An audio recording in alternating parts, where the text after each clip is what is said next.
Fala pessoal, tudo bem? Sejam muito bem-vindos aqui no meu canal Ocultismo por Frater Magog. E o tema de hoje é um tema muito recorrente aqui no meio ocultista. Eu tenho recebido cada vez mais, tanto no meu perfil dentro do Instagram, algumas perguntas referentes à minha opinião pessoal, o que eu acho, o que eu acredito sobre esse tema que nós vamos falar aqui hoje, né? E assim, não só no Instagram, como mesmo aqui no YouTube ou no meu canal particular, tá? Dentro do WhatsApp, dentro de outras redes sociais, eu também recebo questionamentos sobre essa via, esse modo de trabalho. E assim, eu resolvi fazer um vídeo, não é um vídeo tão curto, tá? É um vídeo aí que vai explorar algumas etapas. Primeiro, por ser uma experiência particular minha, é algo que eu passei algumas vezes e eu vou relatar aqui. No segundo momento, tem uma análise também que eu faço em paralelo a uma outra área conhecida, tá? Né? Muito falada também dentro aí dos estudos, dentro do caminho ocultista, dentro do caminho espiritual, tá legal? Então, o tema de hoje eu vou falar sobre a minha experiência, a minha visão sobre a utilização de plantas de poder. Em especial, neste vídeo, eu vou falar sobre a ayahuasca.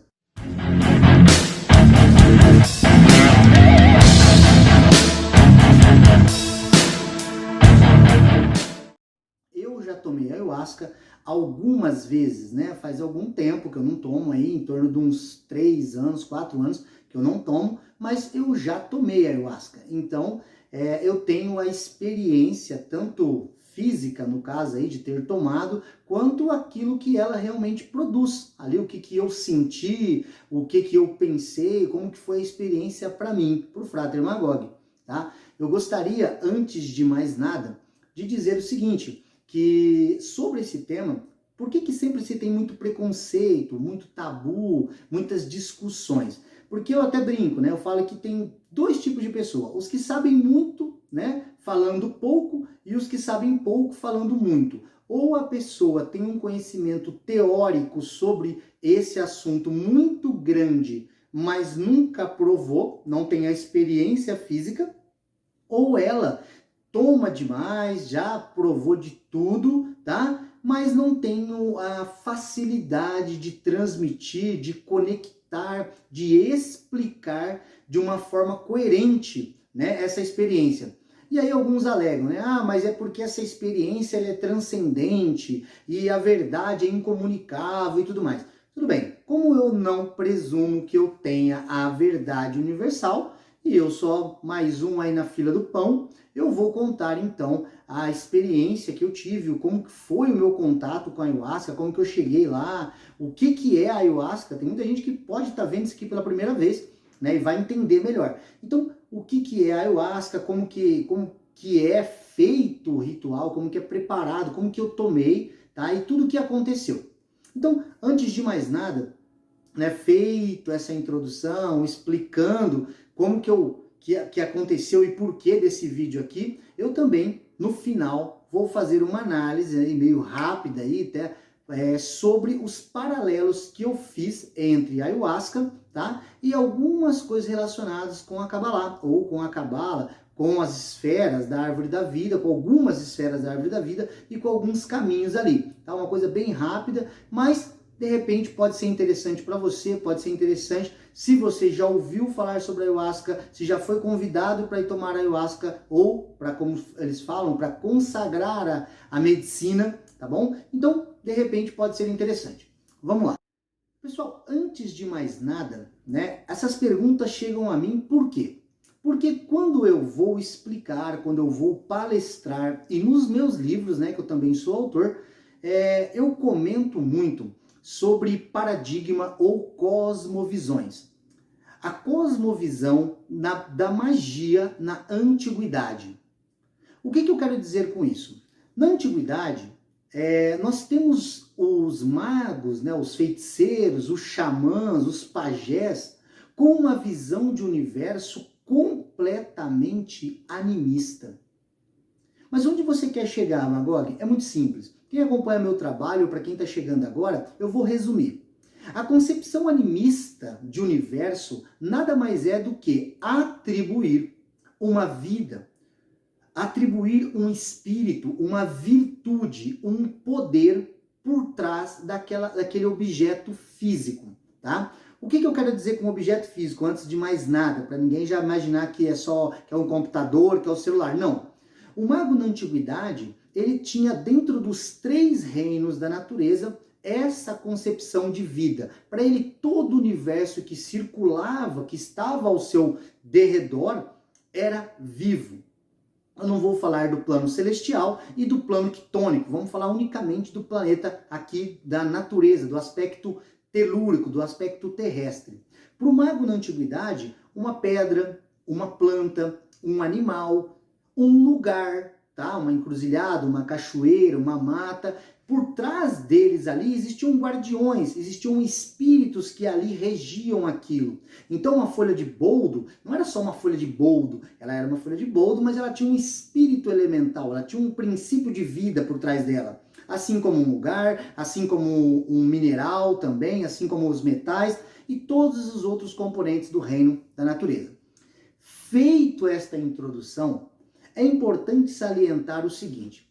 Então, quando nós fomos muito para trás, dentro da história da magia, dentro da magia na antiguidade, nós vamos ver que os pajés ou xamã, né, eles são os primeiros ali que têm contato, que têm esse registro, que têm um contato direto, que trafegam entre o mundo dos encarnados, entre o nosso mundo físico e o mundo espiritual. Então eles eram um símbolo do quê? Daqueles que tinham a sabedoria, o símbolo daqueles que tinham a conexão com o plano espiritual e traziam de lá informações, soluções, curas espirituais, profecia espiritual, né? Profecia do que estava para ocorrer na tribo, no meio, no mundo. Então, feito essas explicações aí, vamos à metodologia. Hoje, quando nós falamos, né, dentro da magia cerimonial, sobre círculo, triângulo, baqueta, cálice, pantáculos, talismãs em geral, quando nós abordamos todo esse ritual, esse templo estruturado, nós vamos perceber que esses elementos aqui, além de terem uma função mental, de representação mental, no caso, a baqueta a vontade, o cálice a compreensão, né? A espada é a capacidade de análise, de entendimento do mago, mas para o mago, na antiguidade, para o pajé, para o xamã, ele utilizava-se do quê? Dos reinos da natureza para ter a conexão com os espíritos, para ter conexão com os gênios por trás, com as divindades por trás daquilo ali. E uma das fórmulas, um dos meios que se utilizava eram as plantas de poder. E aí nós vamos ter o uso de cogumelos, de algumas plantas, de algumas raízes. Então, a ideia de se utilizar de plantas de poder para facilitar o acesso ao plano espiritual, ela não é uma coisa moderna, moderninha, tá? Ela não é algo que hoje nós falamos, ainda com tabu, como se fosse uma novidade lançada há um mês atrás. Não. Na realidade, com o passar do tempo, muito dessas plantas de poder foram caindo vítimas de preconceito, de ideias equivocadas e do mau uso também. Então, a primeira coisa que nós temos que compreender é que não importa a ferramenta. O importante é o operador daquela ferramenta. Uma faca de passar manteiga na mão de um idiota pode cortar o pescoço de um bebê. Então o problema nunca estará na ferramenta em si. O problema está no utilizador daquela ferramenta. Então por que eu já abro falando sobre isso? Porque o xamã, o pajé, aquele cara que era preparado desde criança para tomar contato com essas medicinas sagradas, é claro que ele não era um qualquer cara da tribo, já começa por aí. Num segundo momento, além dele não ser um qualquer, ele passava por determinado treinamento para lidar com os espíritos de poder. Então, a primeira coisa a ser compreendida é que, ainda que a medicina, ainda que essas medicinas sagradas, essas plantas de poder, pudessem dar acesso ao plano espiritual, pudessem ser um facilitador, um catalisador a esses magos, a esses feiticeiros, esses bruxos da antiguidade, ainda assim elas não poderiam ser vistas unicamente como muletas.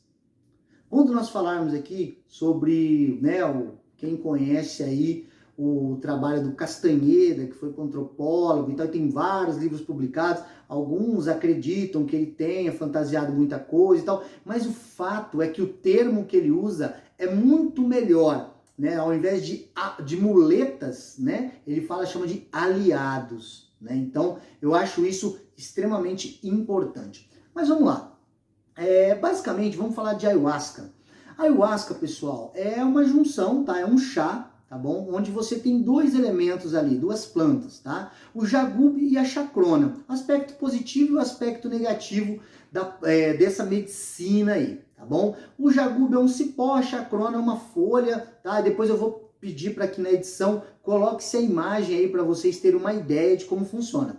Depois de fervido, fermentado lá, é preparado. Eu nunca fiz parte de um feitio de ayahuasca, tá bom? Porque tem todo um método, uma forma de trabalhar-se de preparar esse chá aí para que ele possa ser consumido depois, tá bom? Então, basicamente é isso. Ele é um chá, né? Onde você tem esses dois elementos misturados aí, os princípios ativos dele, se eu não me engano, eu vou colocar para vocês aí depois, no final, embaixo na descrição, algumas pesquisas, tá, acadêmicas, universitárias, falando sobre as questões aí bioquímicas. Então, sobre o DMT, sobre outros ativadores e elementos que tem no chá de ayahuasca. Nós vamos passar meio rápido por essa parte aqui, tá bom? Muito bem.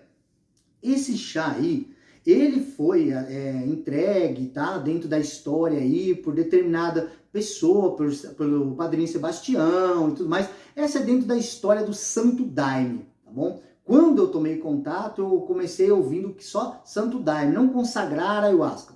Mas enfim, esse Santo Daime em geral, que hoje, né, é considerado uma religião, toma-se o chá, tem suas cantigas, tem suas músicas, tem seus ritos particulares e tem aí a tomada do chá como, né, um dos pontos altos, né, o ponto alto do trabalho todo para essa conexão com o espiritual. Qual que é o ponto importante? Agora eu vou falar para vocês, né, como é que foi que eu entrei de fato em contato com isso daí. Em meados de 2005, mais ou menos, eu sou aqui de São José do Rio Preto, São Paulo, interior de São Paulo. Em meados de 2005, mais ou menos, eu tinha um amigo, né? Eu tenho um amigo chamado Ariel, e esse cara, ele chegou em mim e falou, cara, você conhece Santo Daime? Você já tomou o chá de Santo Daime? Eu falei, cara, eu já ouvi falar, né? Já assisti algumas reportagens falando a respeito, mas eu imagino que é a mesma coisa, deve ser da mesma linha, né? Aquele negócio de chá de trombeta, chá de fita, né? Então, mescalina, que é o peiote, né? Alguma coisa desse tipo. E ele me disse, cara, é o seguinte, aqui numa cidade próxima aqui, que chama Urupês, tem um pessoal que tá lá e tem uma espécie de igreja, mas não é um lugar assim, que o pessoal toma o Santo Daime, né? Que no caso é ayahuasca, vamos chamar aqui só de ayahuasca. E aí combinamos e fomos para lá um final de semana, né? Eu já tinha um viés telemita, né? Então já vinha aí estudando religiões comparadas, gostava de antropologia, sociologia, gostava de diversas áreas, inclusive psicologia principalmente. Então já gostava de alguns temas dentro da ciência oficial e ao mesmo tempo tinha um viés aí ocultista dentro dessa análise minha aí. Por fim, chegamos lá, conhecemos o pessoal e tal, o pessoal gente boa pra caramba, né? Já rapidamente minha mente falou, nossa, é um hippie nova era, né? Tô junto aqui com uma galera totalmente de boa, tranquilona, e eu sou muito, né, agitado, falo um pouco mais rápido e tal, e fiquei um pouco assim. Mas enfim, chegou na hora do ritual, né, tal, como que era uma uma espécie de igreja, uma capela, mas ia ser meio que uma capelinha, né? Não era ao ar livre como depois eu fui tomar, não, tá? Era meio que uma capela assim, os homens do lado direito, mulheres do lado esquerdo, aquela coisa toda. E a gente ficou sentado, aí começou-se com uma oração, começou com um Pai Nosso e tal. E por fim, como é que funcionava ali? Funcionava o seguinte, o padrinho, ele chamava e te dava um copo mais ou menos de 150 ml, 100 a 150 ml. Uma coisa assim, era um pouquinho bom, assim. Pensa num copo americano meio que pela metade. E aí, tomei, né, cara? E pensando, falei, cara, o que será que vai acontecer com isso? E o Ariel tomou também. Falei, pô, se ele morrer, eu morro também, né? Mas enfim, tomamos, né? E aí ficou. Naquele dia era um ritual, né, voltado para a questão do que eles chamam de bailado, né? Um ritual que ia ficar longo pra caramba. E eu pensei, bailado, eu não tenho ritmo, eu não canto, não faço nada disso aí com maestria. Eu sou longe de um artista de dança e tudo mais. Cara, eu sou um merda, meu irmão. Mas o que era o bailado? O bailado nada mais era do que a gente tomou, e aí tinha um pessoal com violão, tinha um pessoal que acho que é maraca, uma coisa desse tipo aí, eu não sei o nome certinho do instrumento, ficava lá tipo indígena, né? É indígena, basicamente. E ficava tocando, né, e tal, e tinha umas músicas. Então a gente levantava e ficava meio que dando 2 passos para lá, 2 passos para cá, e tinha um inário, e aí você vai cantando as músicas e tal. Nesse período aí, a minha mente, meio que obviamente, né, eu que vinha de um viés telemita, de uma linha mais filosófica e tal, eu percebi de primeira que ali tinha um caráter extremamente católico. Por quê? Falava de Virgem Maria, falava dos santos, falava de elevação ao Senhor, ao menino Jesus, e toda essa concepção judaico-cristã aí, tá? E aí eu fiquei um pouco assim, cara, fiquei um pouco receoso. Por quê? Porque essas ideias, elas iam meio que de encontro, né? De encontro com algumas coisas que eu já estava caminhando. Eu estava ali com meus 2005, eu estava com meus 23, 24 anos e tal. Então, aquilo ali para mim ficou meio, né? Não sabia como agir. Mas, como eu contei, eu já tinha tomado uns 100 e poucos ml ali do chá, da ayahuasca. E o que eu senti enquanto eu comecei a bailar? Eu comecei a sentir um relaxamento gigantesco. A ponto, eu já era ruim para dançar, lembra? Imagina, relaxado. Oi, oi, oi, oi, oi, oi. Carai, borracha, mano. Então a galera ia a 2 para lá, quando eu tava indo, eles estavam voltando. Então, se a ideia da música, do bailado, do canto, da dança era harmonia, eu era o símbolo da desarmonia ali. Tava ruim. Agora parece que piorou. Porque eu não conseguia meio que acompanhar o timing do pessoal. E isso, o que acontece? Eu comecei a ter aquele rápido conflito. O que é aquele rápido conflito? Eu estava pensando na música que eu estava cantando ali, lendo, né? Porque eu bailava lendo. E ao mesmo tempo, eu comecei a perceber que eu estava começando a ter uma alteração de consciência. Como eu vinha já de escolas, né, de ordens, de lugares, cujo qual haviam treinamentos. Que tipo de treinamento? Nada demais, ninguém voa, nada disso. Apenas treinamentos de relaxamento, de pranayama, de exercícios respiratórios, de dharana, exercício de concentração. Eu já tinha passado por algumas coisas que aquele relaxamento não era tão estranho para mim. Eu conseguia entender que algo estava diferente em mim. Depois nós vamos falar sobre estados alterados de consciência, rapidinho aí, porque para não ficar um vídeo de 3 horas, tá bom? E aí eu comecei a perceber isso. Comecei a perceber que eu estava muito relaxado e tal. O que aconteceu? Parou a música. Chamaram a gente depois de uns 20 minutos, 30 minutos, para tomar mais um copo. Nós fomos lá, tomei mais um copo e voltei. E já percebi que as pernas não estavam obedecendo naquela liderança, naquele passo firme, não. Ah, tá difícil, viu? É de descer, tô voltando pra trás. Você tem que virar de... Eu comecei a perceber o corpo extremamente, sabe, começou a me dar um frio, começou a me dar aquela moleza, mas nada ruim. Apenas uma sensação de relaxamento muito profundo.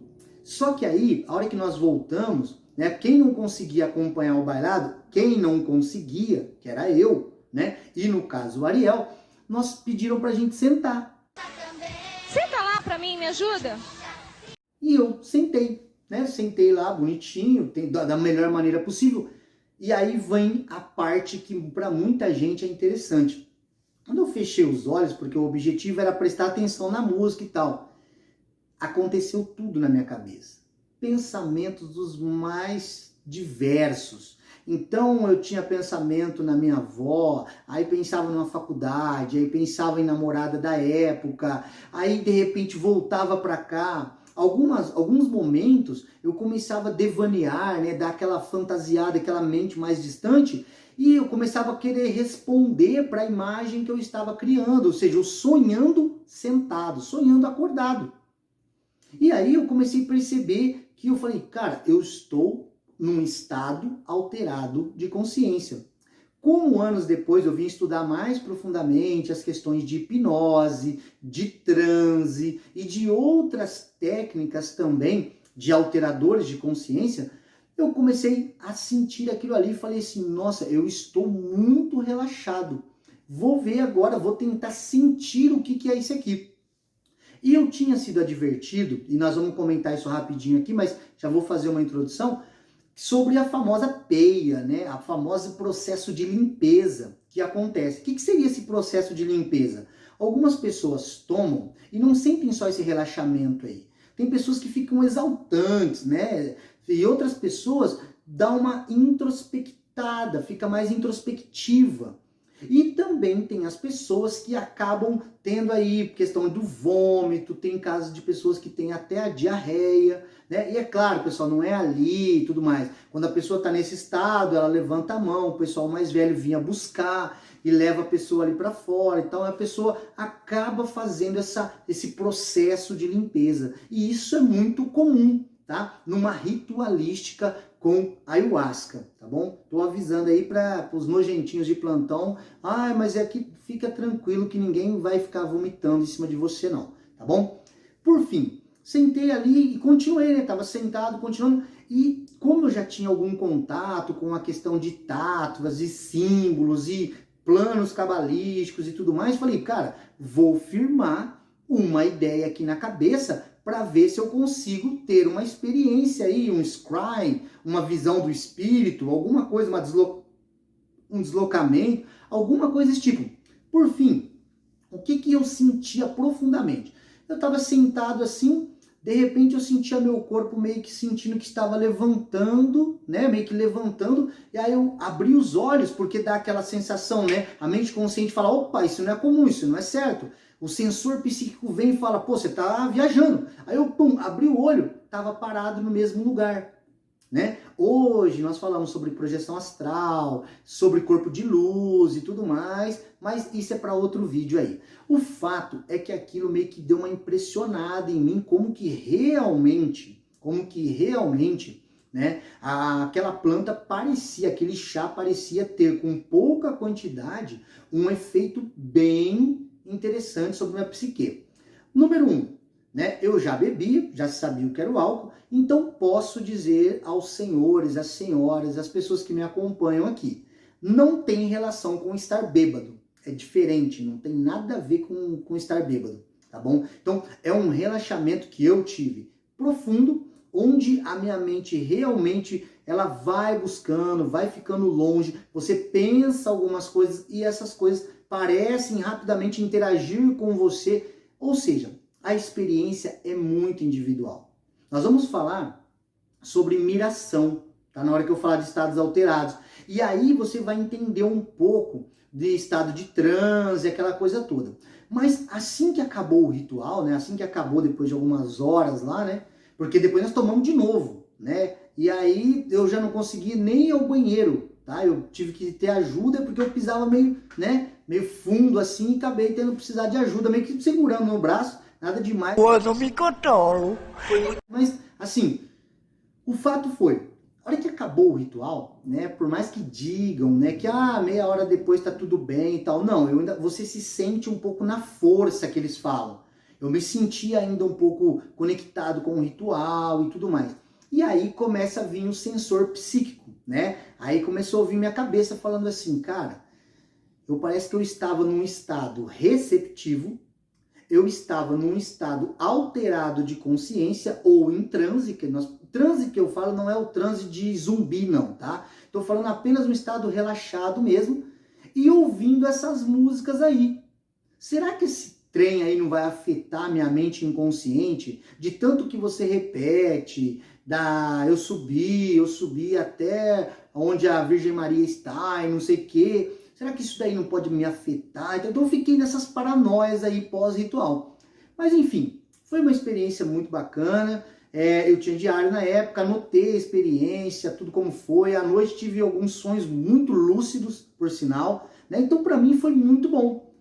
Mas o que acontece? Eu tinha comentado aqui que não era na minha cidade isso, né? Isso aí era uma cidade chamada Urupês. E aí depois abriu um centro aqui chamado Centro Xamânico Céu de Capela.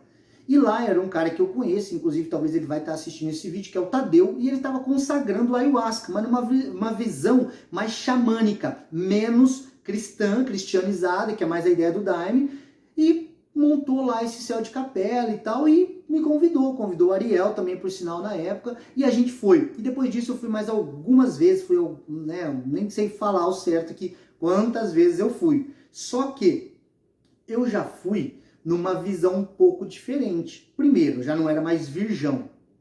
Então eu falei, cara, eu vou com uma prática meio que já pronta, né, para ver o que vai acontecer, né? Porque, por exemplo, vou imaginar o triângulo vermelho, um quadrado amarelo, um portal, a abertura da cortina do véu. Vamos ver se eu desencadeio determinadas experiências que eu estava aprendendo, que eu estava trabalhando em outra ordem, em outro lugar.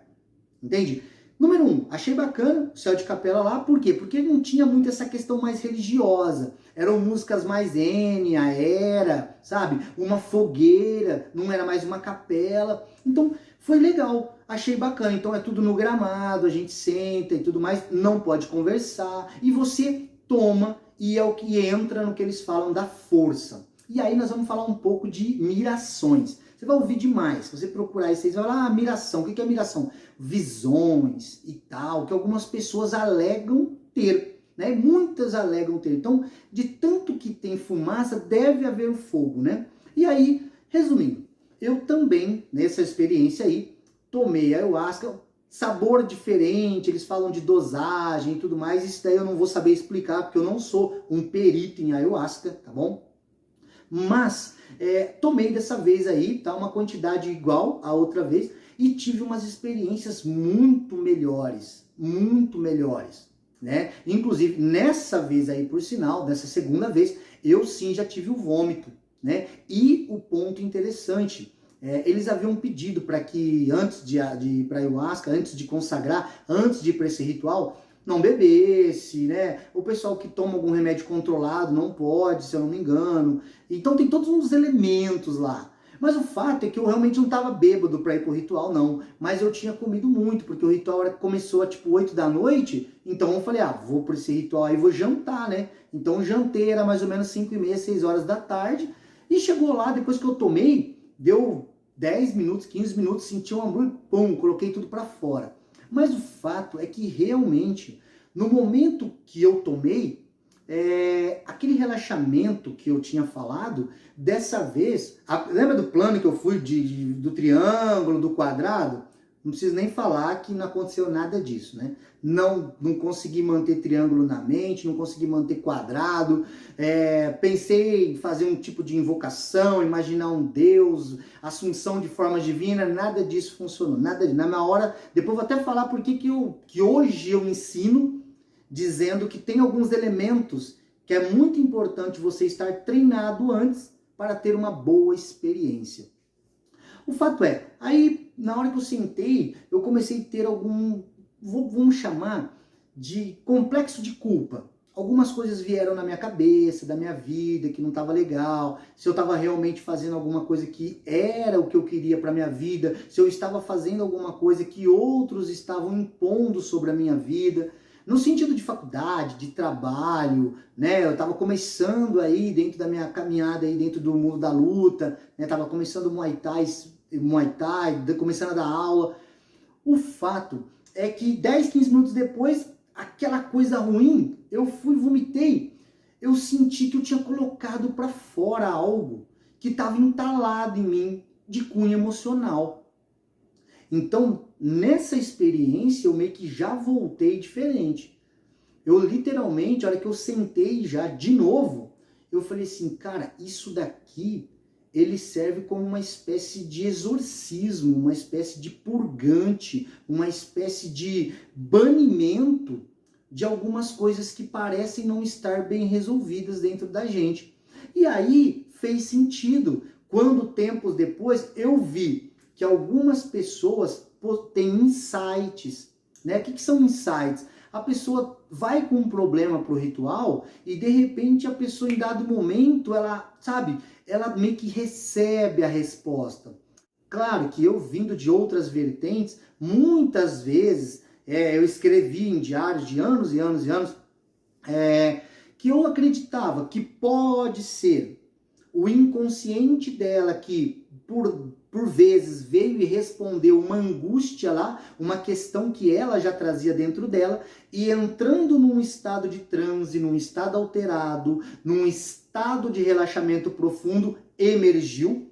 Pensei muito nisso, assim como pensei também, né, na possibilidade de a planta te conecta com o aspecto mais profundo de si mesmo, o ser, o que é chamado de self, o chamado de sag, de santo anjo, e que parece te responder, te dar uma resposta que você tanto procurava. Ah, Magog, mas será que não é porque você está num estado receptivo? Será que não é porque você está num estado de autossugestão muito forte? Olha, eu até posso te responder isso, mas eu te diria mais. Em que momento você, de fato, não está num estado receptivo e autossugestionável?